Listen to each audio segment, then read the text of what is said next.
This video is brought to you by Miniature Market. Thousands of board games, discounted prices, miniaturemarket.com.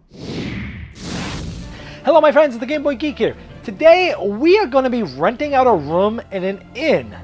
And while those people are there, we're going to be trying to kill them and then bury them and steal all their money. Sounds like fun, huh? Well, that's what this game's about. The Bloody Inn. That's exactly what we're going to be doing. It's about 45 to 60 minutes. It plays up to 4 players, and it says 1 to 4, but solo games, whatever. So, really 2 to 4, but it plays 1 to 4. Let's take a look. I'll show you how it's played. I'll see you on the other side.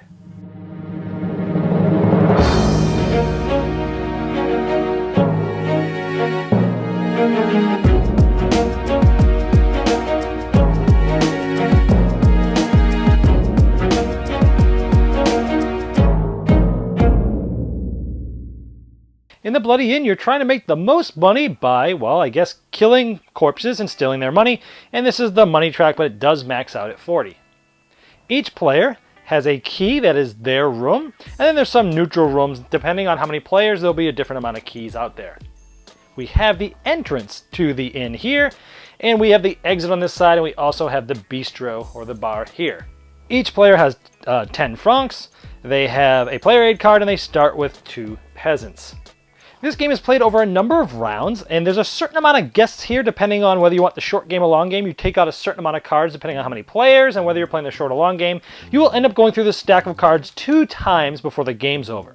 So how a turn works is somebody is given the first player marker, they put this in front of them. This turn goes essentially for 3 phases. The first phase is the welcome phase, where that player will take the top card, which then reveals the second card underneath so they can actually see who this is, and then they decide to place this card in one of these rooms.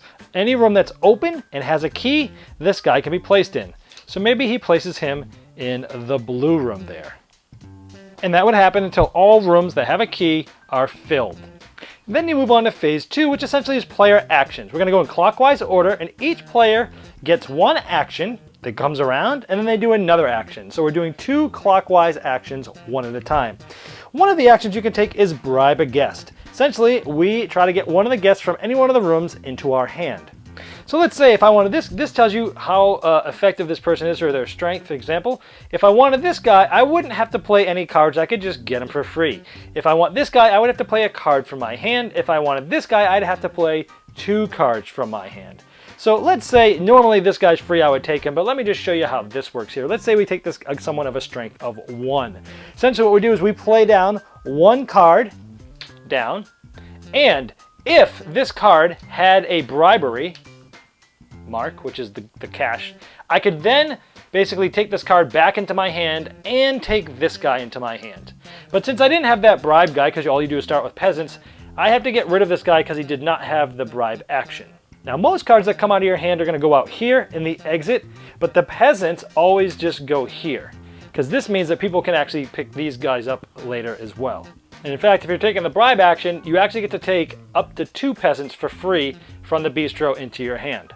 Now let's say everyone else has done their single action, it comes back to me, we're taking another single action, our second and final for this round. Now instead of building an axe, let's skip down, let's say kill a guest. We can actually kill one of the people that's in the hotel. Now let's say I want to kill this monk. This monk has a strength of 1, but we will kill him. We would take this monk, that's a strength of 1, we would flip him over, it shows us still a strength of 1, this shows you how much money he had in his pockets. Now, I will play 1 card from my hand because he was a strength of 1, and if the card I play from my hand has the gun, which is the guy I just picked up, I put him back in my hand because this is the guy that killed him, but I get to keep him in my hand. If I didn't have somebody with the gun icon, if I play this, it would get discarded just like before. So you use people that have the actions you want, and they stay in your hand. That would be my second and final action. Everyone else would take a second action just like that, and then we'd move to the next phase. Now the first thing that happens is the police investigate. If there's any police people left in the inn, which is the people with these guns, yes, this person's a police officer, and if he was still left in the room, he would find someone who has a dead body that has not been buried yet, and you're in trouble. Essentially, you have to pay 10 francs and then discard this card. Now we start on 5 francs here. I do not have enough to spend 10 there, but I do have 10 here that I could then spend, and I would spend that in, and I would lose that card. Really bad to have a dead corpse when there's a police guy out there. Then each player gets 1 franc for every player that's in his room still. So this guy was in the yellow player's room, so he'd get a point. And then anybody left over would exit like normal. Then everyone has to pay wages, 1 franc for every player that's still in their hand. So in this case, I'd have to pay 2. And let's say I move back 2, and everyone would pay their people as well. And if you didn't have enough to pay somebody, essentially they leave you and they exit your hand as well. And then this first player marker is marked to the next player clockwise, and we start that whole thing again. So let's go over the other actions now that you know how a whole round works. Well, one of the things you could do is build an annex. If you have somebody in your hand that has an annex or a house mark here, you can build them. And here, essentially, it's a cost of 1. So I would have to play a card of 1. If it has this logo on it, I can then pick him back up. Otherwise, he gets discarded. And again, the peasants always go to the bistro. What this means is that this, first of all, this power is now in play, and this can hold 1 body. Our player aid card can also hold 1 body, so right now we can hold 2. So this says, from now on, play 1 accomplice fewer to perform the build an annex action. So later on, if we were going to build an annex and I have this power out there, it would cost me less. So if I wanted to build this annex that would normally cost me 3 people, it would only cost me 2 because I have this out.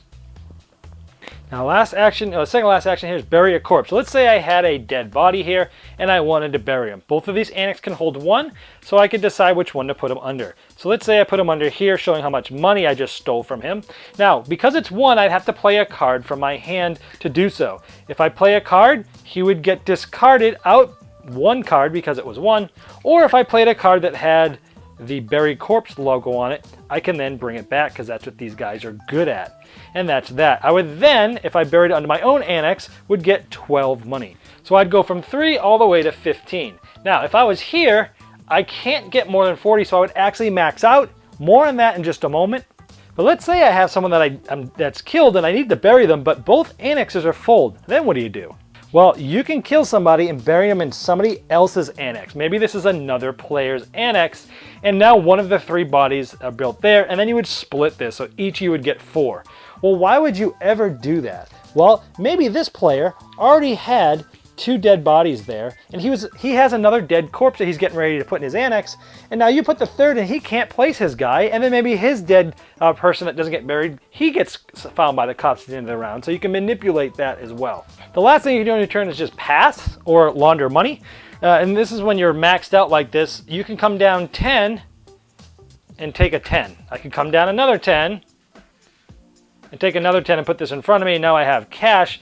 But again, at the end of the game, essentially, it's where you are in this that's going to be that determines where you win. So we would continue these actions until this pile is empty. We would take all the people from the exit, shuffle them up, make another stack again, go through that again, and once it's emptied the second time, that ends the game. Any players that have dead corpses that are unburied end up getting penalized, and they end up having to pay the 10 money. And then anybody that has money in their hands can cash them in and get up to as high as they can go, and it's the one who has the most is the winner. That's it. Let me show you a couple of the special powers that are on some of the cards to give you an example of some of those. And again, these powers are activated when you build these guys as annexes. So for example, the Viscount here immediately earns 6 francs. At another green one, at the end of the game, earn 3 francs per check you have. So 3 for every one of those, so it gives you more. The blue ones here, the newsboy, immediately earn 1 franc per blue annex you have built, including this one. So that has you comboing blue annexes. Immediately earns 4 francs. At the end of the game, earn 4 blue per blue card. So again, building an engine with the blue cards in the exit stack. The distiller, at the end of each round, do not pay the wages for one of the accomplices in your hand, so you don't have to pay for all the people you have left in your hand. At the end of each round, earn an additional 2 francs for the traveler's leave phase. So you just get 2 extra money every round at the end of that. From now on, you are not required to discard accomplices of other types when you bury a corpse. So this guy's really cool to have. Immediately 1 franc for purple annex. So again, building off combos of that. And earn 4 at the end of the game. Earn 4 francs per red card in the exit stack. So again, comboing off the red so you can specialize in certain things. All right, well, there you have the Bloody Inn. This essentially is basically a small little engine building card game. Now the theme itself might just throw you off and you might be completely turned off because you don't want to be killing people and burying them and stealing their money. Maybe burying them in other people's annexes. I get that. The theme itself is going to turn some people off of this game.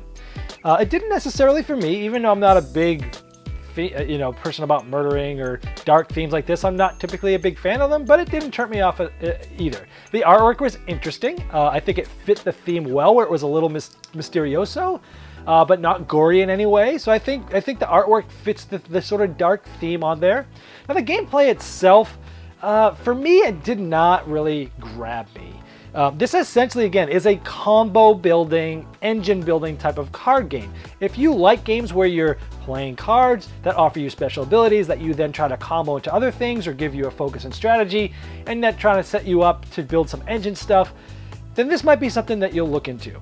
For me, it just didn't feel right. There was a couple of things that for me, it just didn't click. Now, the mechanics itself click. This will take a few plays to really, okay, I play cards, and if it has that icon, I can pull it back, and it takes definitely a full game to sort of make that thing click. Now, there are some interesting mechanics there. I like the aspect of, hey, you move up the money chart, and you max out. You're gonna have to take a turn to, launder some money, take your money chart back, turn in your money or get money, trying to manipulate the cash you have with the money chart. That part's pretty interesting. I kind of like that aspect of it. I like the aspect that you could bury bodies in other people's annexes. I messed with them that way because, hey, they've only got one body left they can build. I'm going to bury my body in yours because I have no annexes left, and it's going to stop you. I thought that was cool too. So there's some interesting things here that I liked, but just overall, I think the biggest problem I have with the game is you get 2 actions per round, and you do one thing on that action, and I just felt like there wasn't enough room to really plan out a couple turns ahead. You can really just plan out right now. Very tactical in that game. Now, I typically like tactical games. I mean, think of 5 Tribes. That game's almost all tactics, right? And the problem I have is it's like, oh, I got this strategy. I want to do this stuff. And depending on who comes out, okay, there's a bunch of police out. Okay, well, I can't kill a guy this round and bury him this round in time because I don't have really the right stuff. I need to get an annex out there. Okay, well, let me wait till next round. I'll do some other stuff, maybe get some guys in my hand. Next round, more police come out. Well, crap, now I'm not going to be able to do it again. Well, let me do something else. Let me just go off that strategy and go somewhere else. Oh, next round, no cops come up. Shoot, I could have buried him this round. And I just felt like you only get 2 actions. I felt like I always wanted to do a little bit more before the next random assignment of people came through. So I felt like I was constantly and it just was a feeling I did not enjoy at all. But some people may like this game. For me, it definitely did not do it. So because of that, I can't recommend the game. I know other people that have played it like it. Combo building and engine building is your thing. You might want to try it before you buy it. But for me, it did not give me a good enough, open enough feeling to be able to plan and do things without it always feeling like I'm hurry up and waiting. Hurry up and waiting. Go, stop. 1 foot forward, 2 feet back. I felt like it was a little hard in that regard, but I did like some of the mechanism. There's some new stuff here that I liked, but overall it just didn't do it for me, and that's Bloody In. This video was sponsored by Miniature Market's Review Corner. The Review Corner features podcasts, video, and written game reviews by gamers for gamers. Miniature Market, the online gaming superstore. Thousands of board games, discounted prices. Check them out at miniaturemarket.com.